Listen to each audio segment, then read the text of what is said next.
वह व्यक्ति अपनी सच्ची श्रद्धा आस्था को लेकर प्रयास कर रहा है, पुरुषार्थ कर रहा है कि मुझे यह प्राप्त हो जाए। लेकिन कोई भी वस्तु, कोई भी विद्या प्राप्त होती है तो पुण्य के माध्यम से ही प्राप्त होती है। और वह गुरु से निवेदन करता है कि मुझे यह विद्या सीखनी है। तो गुरु महाराज भी शिष्य की योग्यता देखकर ही कोई विद्या या कोई पद आदि प्रदान करते हैं। तो वह समझ जाते हैं कि यह इस विद्या का कहीं दुरुपयोग ना कर ले, तो वह निवेदन तो करता है गुरु से, लेकिन गुरु मना कर देते हैं कि मैं तुम्हें विद्या नहीं दूंगा। तो वह वन में जाता है और एकांत में गुरु की हूबहू मिट्टी की प्रतिमा बनाकर अपनी साधना प्रारंभ कर देता है। तो यहां पर प्रसंग चल रहा है कि हम किस प्रकार से भगवान की भक्ति करें कि जिससे हमारे कर्मों का भी क्षय हो, पुण्य का बंधन भी हो और हमारे जीवन की जो परेशानियां हैं वो दूर हो जाएं। यानी हमें जीवन की परेशानियां दूर करना है तो हमें भगवान की ही भक्ति एक सहारा है। दुनिया में कहीं भी चले जाएंगे आप, कोई भी बड़े से बड़े डॉक्टर के पास चले जाएंगे, ज्योतिषी के पास चले जाएंगे, वैद्य के पास चले जाएंगे, और भी जो विशेषज्ञ, जिस विद्या के जो विशेषज्ञ, तो भी आपके कष्ट दूर नहीं हो सकते हैं। कष्ट दूर करने के लिए अगर माध्यम है तो बस एक भगवान की भक्ति ही माध्यम है। तो सर्वर सिद्धि में लिखा है कि भाव विशुद्धि युक्तानुरागौ भक्ति, यानी भावों की विशुद्धि के साथ अनुराग रखना भक्ति है। तो भक्ति से ही जिसको जो भी मिला है भक्ति के द्वारा ही मिला है। तो भक्ति से सुंदर कामदेव जैसे रूप की प्राप्ति होती है। जिन लोगों के भाग्य अच्छे होते हैं वे भगवान की पूजा में भाग लेते हैं, और जिन लोगों के भाग्य अच्छे नहीं होते वे भाग जाते हैं। देखो कई ऐसे स्थान है, हमने पिछली बार भी बताया था, हमेशा बताते रहते हैं कि कई ऐसे स्थान है जो बार बार प्रयास करते हैं उनको नहीं मिलता, और जिनको मिल रहा है वो भाग रहे हैं। क्योंकि भाग्यशाली लोगों को ही भाग्यशाली अवसर प्राप्त होते हैं, क्योंकि अवसर दबे पांव आते हैं और चले जाते हैं। चातुर्मास भी मिला था वो भी चला गया, ग्रीष्मकालीन मिली वो भी चली जाएगी। ग्रीष्मकालीन मिली नहीं है, कुछ दिन मिले हैं। और यह भक्ति का अनुष्ठान आने वाला है और लोग बहाना बनाते हैं। जैसे बच्चे, छोटे बच्चे होते हैं ना, परीक्षा आती है तो बहाने बनाते हैं कि अब हमें ये परेशानी है वो परेशानी। तो भगवान के पूजन और जो अच्छे कार्य होते हैं, हम हमेशा एक पंक्ति बोलते हैं, ये हमारे स्वयं के विचार हैं कि कभी भी ऐसा अवसर नहीं आएगा कि हमारे भाव अच्छे कार्य करने, क्योंकि हमें स्वयं प्रयास करना होगा। पाप कार्यों में प्रयास नहीं करना पड़ता, अपने आप होते रहते हैं पाप के कार्य। और पुण्य के कार्यों में बहुत मेहनत करनी पड़ती है। किसी को दीक्षा लेना हो, मुनि बनना हो तो कितनी भावनाएं भानी पड़ती, पुण्य बढ़ाना पड़ता है। ऐसे ही जब भी एक व्यक्ति है एक स्थान पर, वो प्रतिदिन मंदिर जाता है, प्रतिदिन मंदिर जाने के बाद भी उसको दर्शन नहीं हो पाते हैं भगवान के, वो बाहर के बाहर आ जाता है प्रतिदिन। ये पहले की बात है, चूंकि अभी वर्तमान में स्थिति क्या है मालूम नहीं, लेकिन हमने सुना था ऐसा। एक व्यक्ति जाता है मंदिर के बाहर बैठा रहता है और घर से यही सोच के जाता कि मैं भगवान के दर्शन करूंगा, लेकिन पुण्य नहीं है उसका। ऐसे कई लोग हैं, सम्यक शिखर जी जाते हैं, वापस आ जाते हैं, वंदना नहीं हो पाती है, बीमारी आ जाती है, परेशानी आ जाती है, अंतराय कर्म का ऐसा प्रबल उदय होता है कि वह जो सोचते हैं वो नहीं कर पाते हैं। लेकिन पुण्यशाली व्यक्तियों को ही भगवान के दर्शन होते हैं, आहार दान का सौभाग्य मिलता है। कई लोग हम देखते हैं कई स्थानों पर जाते हैं, सोचते रहते कि आहार देना है, लेकिन नहीं दे पाते। ऐसे बीच में अंतराय कर्म के उदय आ जाते हैं, बीमारियां आ जाती हैं, परेशानियां आ जाती हैं, यानी अच्छे कार्यों में सबसे ज्यादा विघ्न आते हैं। इसलिए, लेकिन ऐसा नहीं कि वो प्रयास और पुरुषार्थ छोड़ दें हम।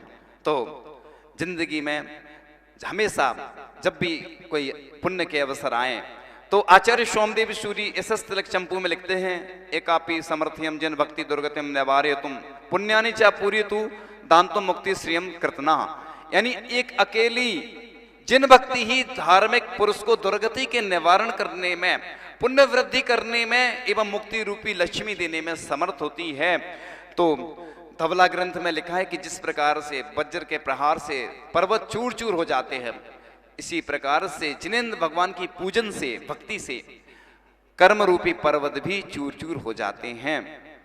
पद्म पुराण में एक सुंदर कथानक आता है कि लंका अधिपति की भक्ति से प्रसन्न हो नागेंद्र अंतःकरण की प्रेरणा से उसे कुछ विद्याएं देने की दृष्टि से आकर कहने लगा, भद्र तुम्हारी भक्ति से मेरा हृदय अत्यंत आनंदित हुआ है, मेरी इच्छा है कि मैं आपको कुछ सामग्री भेंट करूं। जैसे आपको इसे प्रसन्न हो जाते गिफ्ट देते कि नहीं, तो गिफ्ट देते हैं और भी कुछ धन आदि देते हैं, उसी प्रकार से वह भी प्रसन्न हो जाता है। तो लंकाधीश ने पूछा, जिनेंद्र भगवान की आराधना करने से बढ़कर क्या कोई वस्तु है जिसे आप देना चाहते हैं? नागेंद्र ने उत्तर दिया, जिन वंद्या तुल्यम अन्यम किमपि न विद्यते। यानी जिनेंद्र भक्ति से बढ़कर कोई वस्तु नहीं है। वाकई में जितने भी लोगों के कष्ट दूर हुए हैं भगवान की भक्ति से ही हुए हैं। चाहे सिद्ध चक्र विधान किया हो, मैना सुंदरी का कथानक आता है, चाहे हमने पिछले दिनों भी बताया था कि चाहे समंतभद्र स्वामी हो, चाहे मानुतुंग स्वामी हो, जितने भी आचार्य महाराज हुए हों, चाहे ग्रस्त हुए हों, सभी ने भगवान की भक्ति ही की। और मुझे तो पूरा विश्वास है कि दुनिया के कोई भी ज्योतिषी हो, वास्तुविद हो, आप कुछ भी कर लेना, वो अनुष्ठान ही बताते हैं। इसलिए पहले से ही अनुष्ठान करो ना, भगवान की पूजन करो, विधान करो। किसने मना किया है कि विधान नहीं करना, पूजन नहीं करना? लेकिन जब जैसी जहां जैसी स्थिति हो तो भगवान की भक्ति करने से कभी चूकना नहीं तो पछताते हैं लोग, बहुत पछताते हैं कि हमने भगवान की भक्ति का अवसर खो दिया है, क्योंकि जीवन का कोई भरोसा नहीं। आज सुनते हैं कि वो थे, वो कल सुनते हैं कि चल बसे, किसी का कोई भरोसा नहीं। श्वास कम रुक जाए, इसलिए तो जैन दर्शन में कहा है कि प्रत्येक पल, प्रत्येक क्षण, प्रत्येक श्वास से ही मरण हो रहा है। आपकी एक एक श्वास चल रही है, जितनी आयु कम हो रही है, आयु क्षीण मरणम, यानी आयु का क्षय ही मरण का है। लेकिन वह व्यक्ति महान होता है जो मृत्यु को महोत्सव बनाता है। जैन धर्म में जन्म का महोत्सव मनाने को उतना महत्व नहीं दिया गया जितना कि मृत्यु को महोत्सव बनाने का दिया गया है।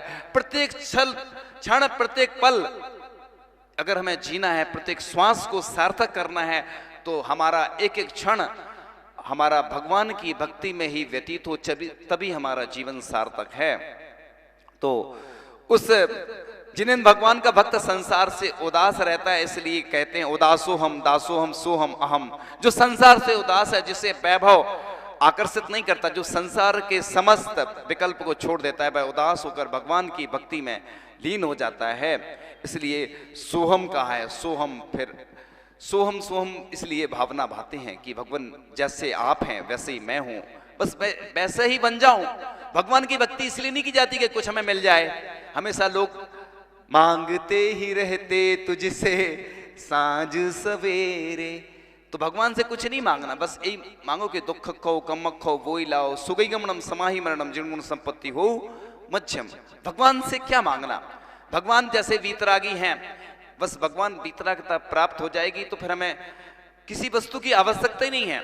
मुनि महाराज भी जब आहार ग्रहण करते तो भगवान से यही प्रार्थना करते, आहार त्याग करते समय जब आहार हो जाते, कि भगवान हमें आहार लेना ही नहीं पड़े, ये भगवान हमारा कब छूट जाए आहार। मैं दूसरों के सामने हाथ फैला रहा हूं आहार के लिए, याचना करनी पड़ रही है, मतलब हाथ फैलाकर, हाथ तो आगे करना ही पड़ता। इसलिए तो कहा है कि देने वाला जो दाता रहता है वो उसका हाथ कहाँ रहता है? ऊपर रहता है, और लेने वाले के नीचे रहता है। लेकिन तीर्थंकरों ने भी आहार ग्रहण किया, एक परंपरा चलाई, क्योंकि भगवान में इतनी शक्ति नहीं कि रोज उपवास कर सके, प्रतिदिन उपवास करने की क्षमता नहीं है, इसलिए आहार की व्यवस्था रखी। लेकिन जितनी शक्ति होती है, जो आवश्यक उपवास आदि होते हैं, वह करते भी हैं। तो बात चल रही थी कि जिनेंद्र भगवान की भक्ति से तो निदत्ति और निकांचित जैसे कर्म चूर चूर हो जाते हैं। धवला पुस्तक में लिखा है, जिन पूजा वंदन अणामत सणे ही या बहु कम पदे सणे जरू बलम भादो, यानी जिन पूजा वंदना और नमस्कार आदि शुभ भावों से भी बहुत कर्म प्रदेशों की नजरा पाई जाती है। तो भक्ति जो है ना, मोक्ष में जो ताला लगा हुआ है, भक्ति की चाबी से ही वह ताला खुलता है।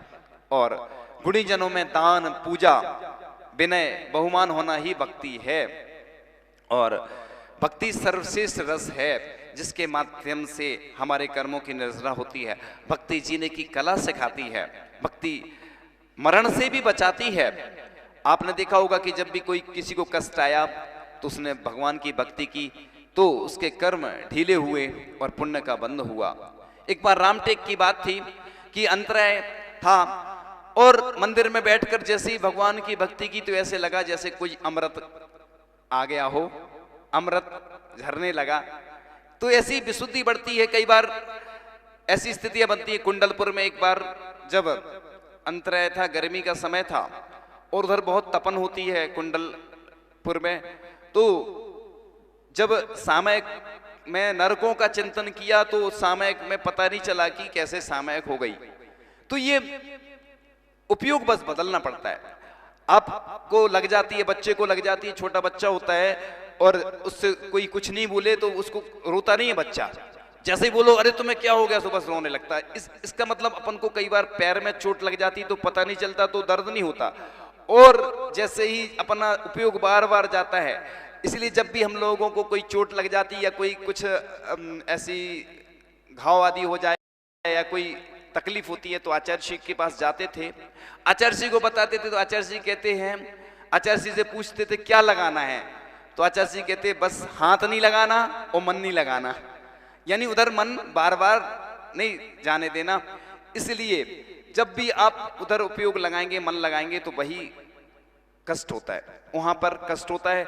इसलिए कहते हैं अपने घाव सभी को नहीं दिखाओ, अपने घाव सभी को नहीं दिखाओ। लोग क्या करते हैं कि अपनी तकलीफें सबको बताते हैं, कोई इलाज नहीं करता है, लोग और नमक और डाल देते हैं। इसलिए अपने कष्ट उसी को दिखाओ जो इलाज कर सके, ऐसे लोगों को नहीं दिखाना जो कुरित कुरित की ओर घाव को बड़ा कर दें।